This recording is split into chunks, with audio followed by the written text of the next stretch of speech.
It was one of those mornings when the air itself seemed too calm, too clean, the kind of quiet that feels like a held breath before something changes forever.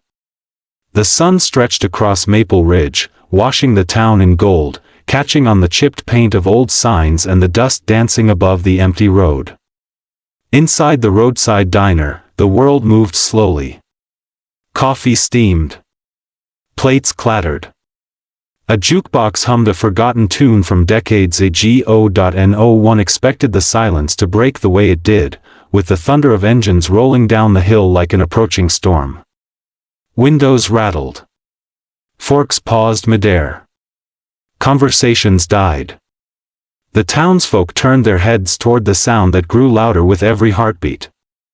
Then they came, a row of motorcycles glinting in the morning light, leather and chrome and something darker behind the helmets. At their front rode Rex Malone. To some, he was a name spoken in hushed tones, a legend wrapped in rumors and road dust. To others, he was a ghost of mistakes past, a man whose silence spoke of things lost and lessons burned into his soul. When the bikers pulled into the diner's gravel lot, Maple Ridge held its breath again. But no one could have known that what began as a rumble of engines would end as a whisper of redemption, that beneath the roar of steel and thunder, kindness was waiting to be heard. The bell above the diner door jingled weakly as Rex stepped inside, the scent of motor oil and road dust following him. Sunlight caught the silver threads in his hair, the faint scars on his knuckles, the weight of miles carved into his face. The room quieted. Mara, the waitress, froze for just a moment. Her name tag was slightly bent, her hands trembled as she poured coffee. She gave him a polite smile, the kind that tries to hide exhaustion, and slid a menu toward him. Coffee? She asked softly. Rex nodded. Black. She poured it carefully, her sleeve slipping just enough for him to see the faint bruise blooming on her wrist.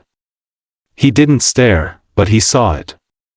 He'd seen too many like it before, on faces, on souls, on memories that never healed right. Something shifted behind his eyes. Outside, his brothers laughed, leaning against their bikes.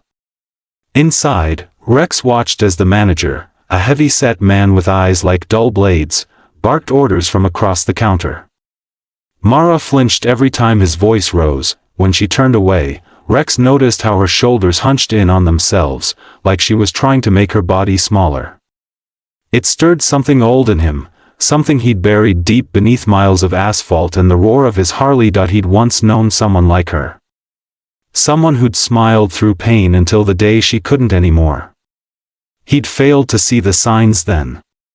He'd sworn never again. The lunch crowd trickled in. The air filled with chatter, clinking plates, and the occasional glance toward the corner booth where Rex sat. He said little, ate slowly, and listened. The manager's tone grew sharper, his words dripping with venom disguised as authority. When Mara spilled a drink, he grabbed her arm too tightly. The entire diner saw it, but everyone looked away. Everyone except Rex, his jaw clenched. His coffee sat untouched. By the time the sun began to dip behind the ridge, the bikers had gone. All but Rex. He stayed behind, pretending to read the paper while Mara wiped down tables. When the last customer left, the manager cornered her near the kitchen door. Next time you mess up like that, you're out. You hear me? He snarled. Yes, sir, she whispered, her eyes downcast. Rex stood.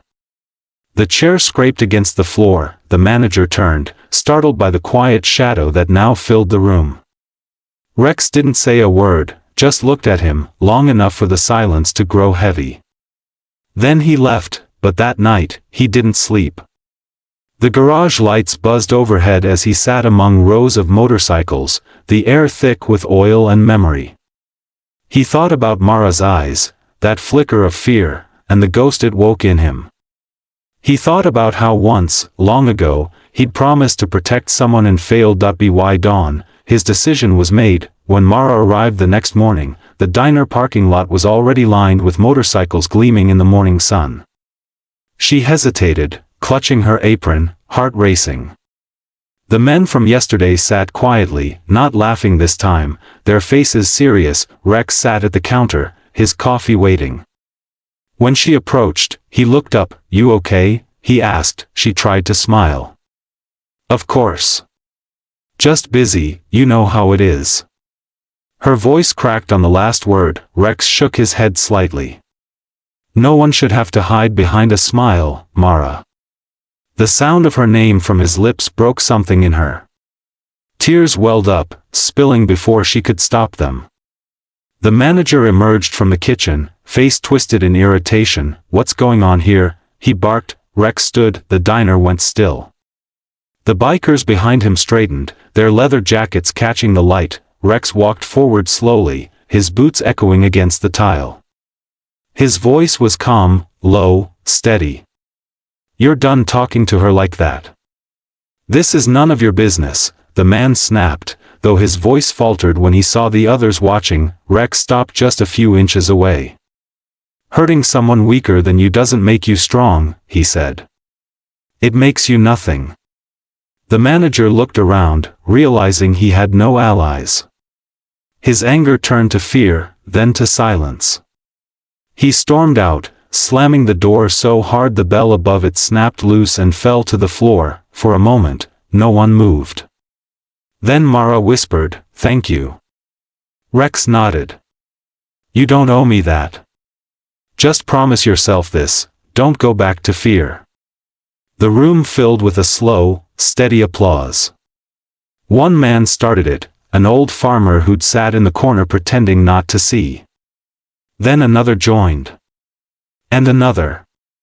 Until the sound grew, a heartbeat of courage spreading through the diner. By nightfall, the story had traveled through Maple Ridge like wildfire. People spoke of how the bikers, the ones everyone used to avoid, had stood up when no one else did. Mara left her job that week.